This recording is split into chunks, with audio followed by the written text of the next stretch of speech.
I'm waiting for the red circle to end. Good morning. I hope you are well.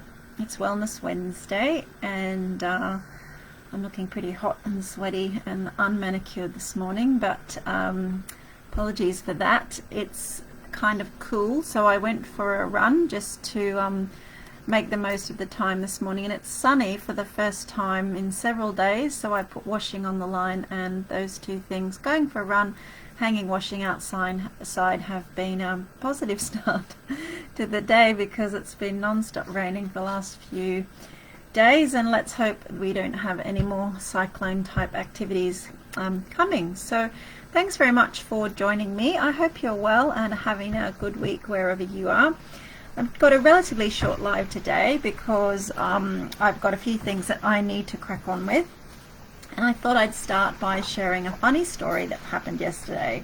One funny story, one not so funny story, but to try and find fun in the unfun moments of life is a mission for me these days. So yesterday I volunteered at my daughter's swimming class for PE. And she's 6, and so obviously all of her classmates are approximately 6 years old. And there's an expression and a meme which has been going around lately, which I've also shared, which is that 6-year-olds laugh 150 times a day, or 160 times a day, I think it is, and adults probably laugh no more than 6 times a day. So, my mantra now is to try and find humor as much as I can to find the funny side of life and to be 6 again. So my friend Carly put that again on Facebook yesterday, which reminded me that as I was volunteering at my daughter's swimming lesson with 18 6-year-olds, I'd have a chance to see them laughing and giggling and to be present and to enjoy that. And what was quite beautiful about this situation is that, two funny things happened. The first thing was the PE teacher briefed the kids, and they were sitting down listening, and somehow I had been volunteered to be in the pool instead of on the side. So I thought, that's cool, I'm fine to get in the pool. So the PE teacher was briefing them, and it came to the parents. He said, okay, parents, can you get into the pool, please? And I was the first parent to get into the pool. And it was darn freezing. And I jumped into the pool. I was like, oh, but I couldn't start screaming out, it's freezing, because then no 6-year-old would be getting into a pool if a mother is screaming it's freezing. So I had to suppress it's the freezing and contain my outward reaction. And so to do that, I just kind of went, it's not cold at all, woo!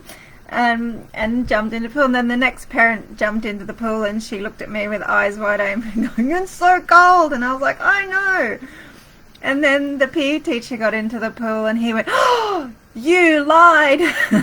So I lied by telling everybody that it wasn't cold, because if I'd have screamed it's too cold, no children would be getting into the pool. So the adults were giggling about that, and the children were really fun and encouraging, and there was a few kids who weren't so confident as the others, and they went last for the first activity. And what was lovely was that the ones that were less confident, the others were sitting on the side of the pool having done their swim, cheering, you can do it, you can do it, you can do it. And it was so cool, because I was just thinking, imagine if as an adult we had 18 people standing in a line beside us on a daily basis going, you can do it, you can do it. So I'm channeling that for you wherever you are today. I'm timesing myself by 18 and standing beside you screaming, you can do it. So yes, that was a really beautiful and joyful moment, and I'm glad I gave up some time, working time in my day, to go and experience that, because those are really joyful and fun moments, and if you can squeeze in that type of stuff into your day and into your routine, I think there's a huge benefit for yourself and for your children, because it's quite exciting for them to have you there, and it's also nice to form bonds and friendships with the other children in the class who spend most of their days with your child. So that was really, really cool. And then after I picked the girls up from school, we had to go and do some grocery shopping. I didn't have to, we needed to, wanted to go and do some grocery shopping, and they each got to choose something that they wanted to eat. That's always fun. But then we came home, and so you know what it's like when you empty the car in the afternoon. You've got all the school bags, you've got all the shopping bags, you've got all the swimming stuff, you've got your stuff, and I was just looking and thinking, how is so much stuff going in and out of my house every single day, and I just have no clue, you know, how this stuff gets consumed. So I thought to myself, right, I'm now going to take 20 bags of stuff inside. So did that, and I was making dinner and putting the shopping away and hanging out washing and putting washing away. And then my lovely 3-year-old calls me, says, "Mummy, can you come and help me?" And I go into the bathroom, and there is just a punami from one end of the bathroom to the other, on towels, on bath mats, on tissue, on floor, on all over the toilet. It's just like Pooh gate. And I was like, oh my God. You don't want to touch anything, you don't want to put your feet down, you don't want to stand anywhere. She had already had her bath, so I thought to myself, right, okay, the only thing is damage control, so get her into the shower, wash her off, try and contain the damage, pick up everything with Pooh, take it to the laundry, get the mop sorted, clean up the toilet. And the whole time I was just like thinking all of the other things I still had to do. I still have to finish getting dinner ready. I still have to do laundry. I still have to make the lunch boxes. I still have to. And then I have to remind myself that there's only one thing that I can be doing right now, which is dealing with the Pooh.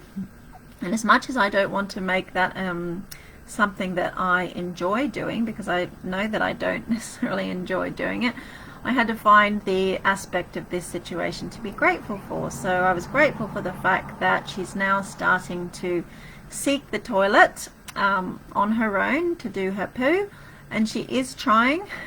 She did try and deal with it mostly on her own, and she called me when she needed help. So that's 3 positives as opposed to the 1 negative, which is wall to floor Pooh, and another kind of 45 minutes of cleaning activity to get it all put back to good hygiene standards. So I did find the light at the end of the tunnel, but whilst I'm initially in that situation, I'm thinking about all the things that I'm not doing and still have to be doing. So it's a good reminder to myself and a good check-in to myself. And recently I discovered this really, really useful circle of emotions. So at the top we have intense emotions, and then at the bottom we have mild, and on this side we have pleasant, and on this side we have unpleasant. And in these 4 quadrants sit varying styles of emotion. So if something is intense and pleasant, it tends to be delightful, glad, pleased, amused, excited, astonished, happy, and you could put joy in there as well. On the other side here, if it's unpleasant and intense, it's, you know, tense, annoyed, alarmed, afraid, angry, frustrated, or distressed. Down here in mild, unpleasant, we've got sad, depressed, gloomy, bored, droopy, and on this side we might have calm, relaxed, satisfied, content. Now I certainly wasn't feeling, and serene, I certainly wasn't feeling serene when I was dealing with Poohgate, but I was determined not to necessarily be spending time over in these other half of the pie. So I just sucked it up as it was and thought to myself, okay, I'll just get through this and I'll just do the next thing in front of me and the next thing in front of me. But what I realized, you know, on any given day we can all bounce around this circle, you know, in an hour. In the space of an hour we could be touching in all 4 quadrants. And, you know, not every minute of every day can be our best minute. Not every day can be our most exciting or inspiring day. But to recognize when we're feeling certain emotions, oh, okay, this is interesting, I'm having a pleasant and intense emotion. Oh, that's interesting, I'm having an unpleasant and intense emotion. I wonder what's causing that. And we start to become curious, and we start to also recognize and analyze how we're moving around this circle throughout our day. We can be more compassionate to ourselves and others, and we can recognize where we're spending our time, and perhaps start to make some gradual shifts to the let's say the more pleasant side of the circle, which is this side. You know, and even if it's only mildly pleasant, like just feeling calm or at ease versus feeling joyful, you know, we can recognize that that's a positive emotion and enjoy being there. So that's something really useful that I have found and started to be more mindful of in the last few weeks myself. So there's quite a lot of stuff to be doing at the moment. So as you know, I've got my first retreat next weekend, so I'm just finalizing the planning for that. Last year my international projects were kind of put on hold because a lot of stuff internationally was on hold, because COVID is far worse internationally than it is where we live in Townsville, and they have started to ramp up again. I'm grateful for that because it's really interesting stuff that I'm working on, but equally I'm working in different time zones. And for the last 16 years, since 2006 really, I don't think I've worked on a project that has been in the same time zone as myself. So now I'm spending my time in Brazil and London and Istanbul and various other European places to oversee a new project, and working with a new team of people and gathering new insights and learning a whole range of new skills and a whole new vocabulary in the space of 2 weeks I've had to get to grips with. And as a 45-year-old mother of 2 small children, you don't necessarily think you're going to learn a new language in 2 weeks, but that's pretty much what I've done. So that's interesting. So I just really recognize that, the only thing I can do at most days is just give my attention to one thing at a time. So, it was the swimming, and then the shopping, and then the Pooh gate, and then the dinner, and then the laundry, and then sitting at my desk and having some meetings, and then powering down so that I'm going to bed and having restful sleep. Because I think often what we do as adults is we don't have a bedtime routine. We don't power down our body in the same way that we would power down our devices, or even in some cases we don't power down our devices at all. So I'm very conscious of the powering down aspect and how it helps set us into a better phase for sleep.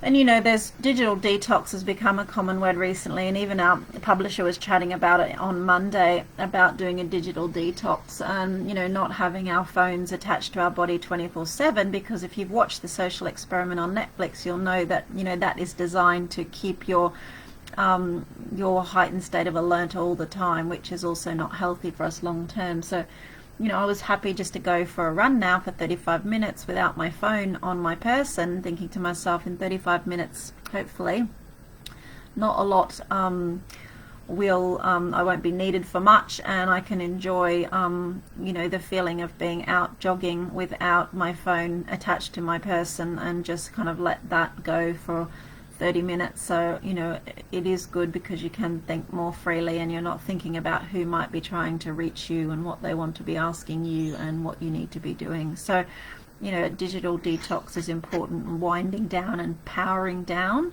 in the evening is really important to have restful sleep and to feel energetic for the days ahead. So I probably talked longer than I had thought. I need to go and take a shower. This Friday I'm heading out to Charters Towers. I'm really excited to be a guest speaker at Zonta Charters Towers fundraising dinner for International Women's Day. And on Saturday I'll be doing a free to attend workshop in Charters Towers at the library from 10 to 12, working with wellness workshops. So that's going to be free to attend. And then next week finalizing everything for the first wellness retreat. So wherever you are in the world, I hope you are taking care of yourself. I hope you are staying present in the moment and enjoying it regardless of how shitty it is. And remember to laugh a lot, and you can do it. So thanks for watching. Take care, and I'll see you real soon. Okay, bye.